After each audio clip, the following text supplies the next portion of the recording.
Elle n'est pas là, mais on va assurer à sa place en tout cas la rubrique santé de ce matin qui va s'intéresser justement à la drépanocytose. Le Bénin, à l'instar de la communauté internationale, consacre le mois de juin à la sensibilisation contre ce mal-là. Cette maladie génétique représente une véritable souffrance pour les personnes qui en sont atteintes et leurs proches. Et pour cela, nous recevons ce matin donc Concepcia Dossou. Elle est entrepreneur, elle est parente de quelqu'un qui a été victime justement de cette affection-là et qui en est décédé. Concepcia Dossou, bonjour. Bonjour. Bienvenue sur l'Actu Matin. Merci. Et encore une fois, mes condoléances. Ça doit être difficile de vivre ça. Oui, vraiment difficile. Comment ça s'est passé? Bon, j'ai perdu 3 petites sœurs. Carrément. Ouais, à cause de ce mal. C'est quoi? C'est toute la famille qui Les a parents, tête? Oui. je crois, les 2 sont AS. Ok. Donc, ils ont fait d'autres de mes... J'ai 5 au total. Ok, 5 frères. On était 5. Sœurs ou frères? Le dernier était un garçon. Était un garçon, ok. Voilà. Donc 4 filles, un garçon. Waouh. Donc, et les 3 qui me suivaient, je suis l'aînée. Les 3 qui me suivaient n'ont pas pu tenir. Voilà, exactement. Et ils sont partis. Comment la famille a vécu ça?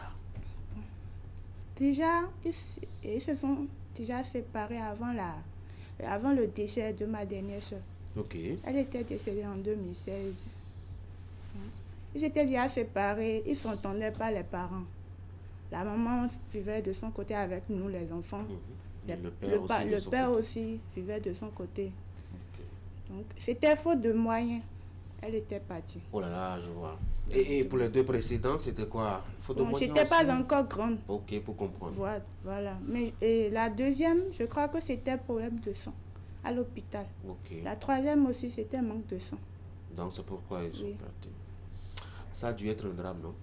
Tellement un drame. C'était difficile. Et ça vous arrive de vous rappeler tout ça? Oui, surtout les 2 petites soeurs que j'étais vraiment consciente de leur décès. La première, je n'étais pas encore consciente. Ok. Voilà. Je précise que vous êtes, je peux le dire, non? Vous êtes de type AS. Oui. Vous n'êtes pas inquiète? Non. Ça se passe bien là? Chez moi, ça va parce que je n'ai pas développé la gène S. Ok. Elle est latente. Elle est là. Moi, j'ai plus développé le côté A. Les 2 parents sont AA. Ils m'ont donné leur truc. Oui, exactement. Mais moi, le côté S qui fait plus le ravage, je n'ai pas développé. Contrairement à mes soeurs, il y a celle qui est décédée en 2016, était SS. Carrément, c'est très aigu. Voilà. Donc c'était tellement difficile pour elle. Des fois, je me rappelle, elle demandait même d'attacher ses pieds parce qu'elle avait mal. Elle demandait qu'on mette quelque chose sur ses pieds, quelque chose de lourd. Ah oui? Pour diminuer la douleur et tout. Elle ne supportait pas. Elle avait 13 ans quand elle est décédée. Elle était en 4e. Qui était à son chevet? C'est vous ou c'est maman? Ou bien vous n'aviez pas beaucoup de temps? Vous étiez à l'école? J'étais en 4e, je crois. Parce que j'ai repris la 4e, elle m'a rattrapée. Okay. C'était une fille brillante. Elle était très intelligente, c'est ça? Elle était au C1 ou C2 quand elle a passé le CEP. C1 ou C2? Elle a été admise. À quel âge ça? Elle avait, je crois, 11 ans, 10 ans quand elle a passé le CEP, oui. Okay. J'étais avec elle le jour, tout a commencé, c'était un jeudi soir. C'était un jeudi soir. Oui. Et le vendredi matin, elle est décédée. Elle est partie. Crise traditionnelle naturellement comme tout le temps, oui. Et puis c'est parti comme ça. Votre entourage, comment il vous voyait? Ou bien elle ne faisait ses crises qu'à la maison? Non. Elle commençait des fois à l'école. Elle était déjà très têtue. Ah oui? Ouais. Comment têtue? Quand tu lui parles, elle n'écoute jamais. Surtout oui. Si tu lui parles, elle n'écoute jamais ce que tu lui dis. Et d'abord, on la traitait de Aoutou-non. Vous connaissez? Oui, une stigmatisation. Donc, c'est comme ça, pour dire qu'elle est une maladie. Oui. Voilà. C'est comme ça on l'appelait dans le quartier et tout. Ça ne la dérangeait pas? Non, mais moi, ça me dérangeait. Des fois, on te dit, avec mon envie de Aoutou-non. Excusez-moi, c'est comme ça ils disent. Avec mon envie de Viens voir Ta ta sœur sœur, maladive, elle fait encore sa crise. Exactement. Et comment vous faisiez quand on vous appelait comme ça? Vous avez des solutions? Ou bien vous la regardez Normalement, souffrir? traditionnellement, on nous proposait des choses. Donc, quand ça commence comme ça, on lui administre. Et tout ce qu'on connaît déjà, on fait, maman fait et tout. C'est quoi? C'est des feuilles ou c'est des tisanes? C'est des petites Des tisanes. des Oui, racines? Ou bien oui, des comment ça racines. se passe? Oui. Et elle avait le soulagement Non. malgré les tisanes là. Et pourquoi vous ne l'amenez pas à l'hôpital directement quand elle fait ses crises?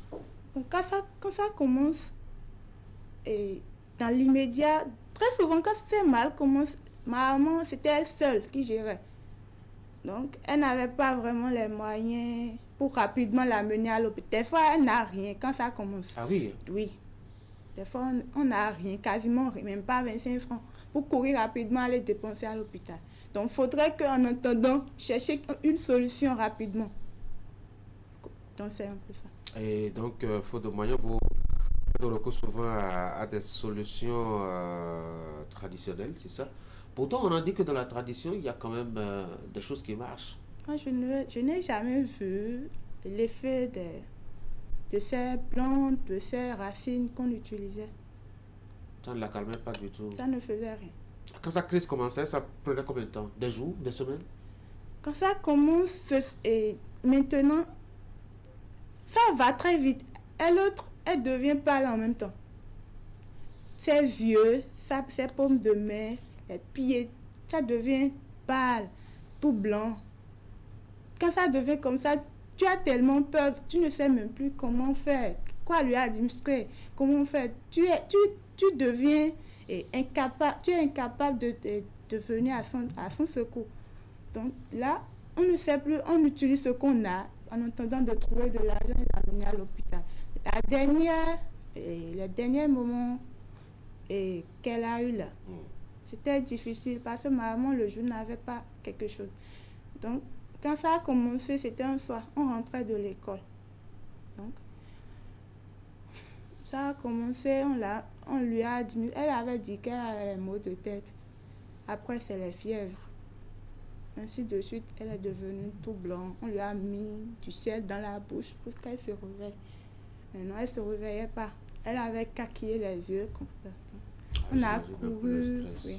On l'a amenée à l'hôpital. Ils ont fait des ordonnances dans les courses pour pouvoir prendre ce qu'il faut. Elle a perdu. Ok, vous n'avez pas pu vite réunir les moyens. En classe, elle brillait, vous dites? Oui, elle était tellement brillante. Elle était en quatrième. Oui. Quand on vous appelait comme ça en classe, ça interrompait beaucoup, c'est ça? Oui. Et vous-même, ça vous a retardé certainement, non, au plan scolaire? Oui, ça m'a retardé. Déjà, quand elle tombe malade, tu ne peux plus aller à l'école. Ok, il faut rester avec elle. Il faut rester. Si maman doit amener à l'hôpital, toi, tu dois rester avec tes autres frères qui sont petits.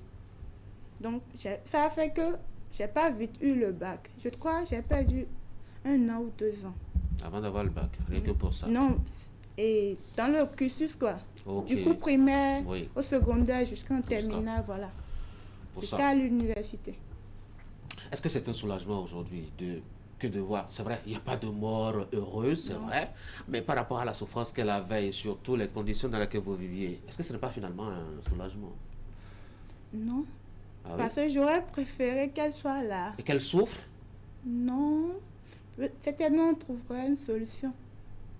Mais devenir la seule fille de ses parents, devenir 2 au lieu de 5, c'est pas facile. On était 5 au départ. Ouais. Ça vous arrive, les souvenirs? Oui. Ah ouais, régulièrement ou de façon... Bon, très souvent, quand j'ai besoin de parler à quelqu'un, voilà, je me sens des fois seule quoi. Vous dites qu'elle était têtue? Oui. Pourquoi elle était têtue? Comment est-ce qu'elle était têtue? En quoi est-ce qu'elle était têtue? Jusqu'à ce qu'elle elle aurait déjà... Actuellement, je crois qu'elle aurait déjà 20 ans. Donc, elle serait beaucoup plus consciente. Voilà.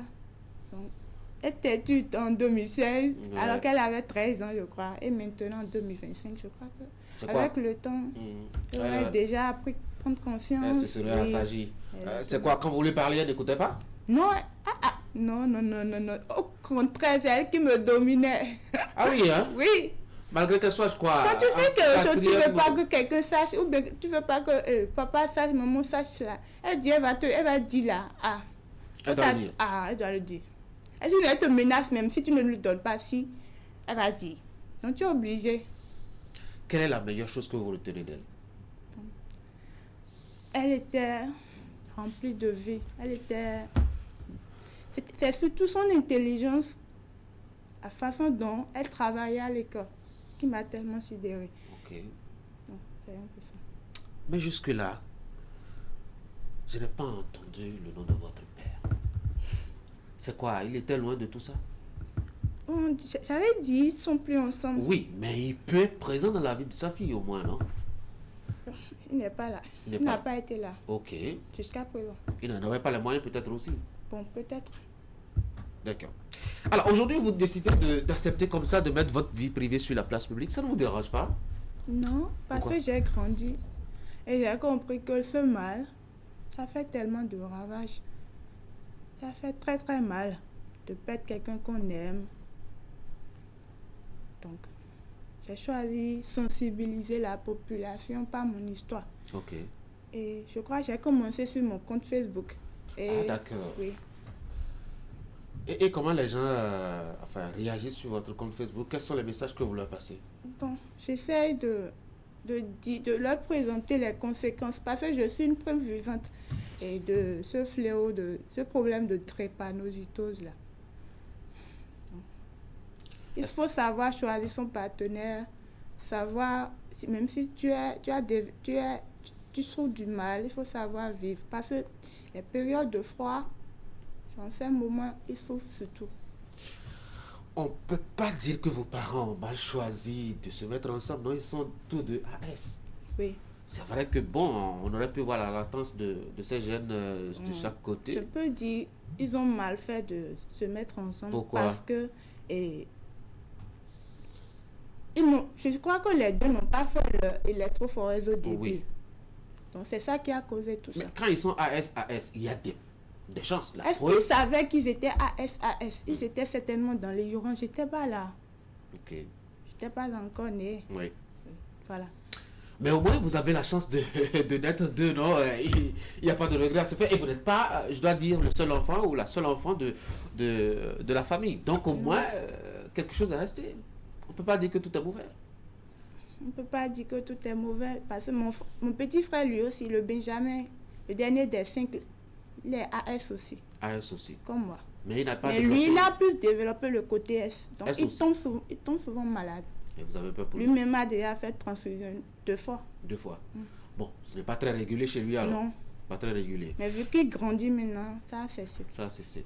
Ok. Sur Facebook, vos actions se limitent à ça, c'est ça? Ou Pour le bien moment. Pour le moment. Vous avez commencé depuis quand?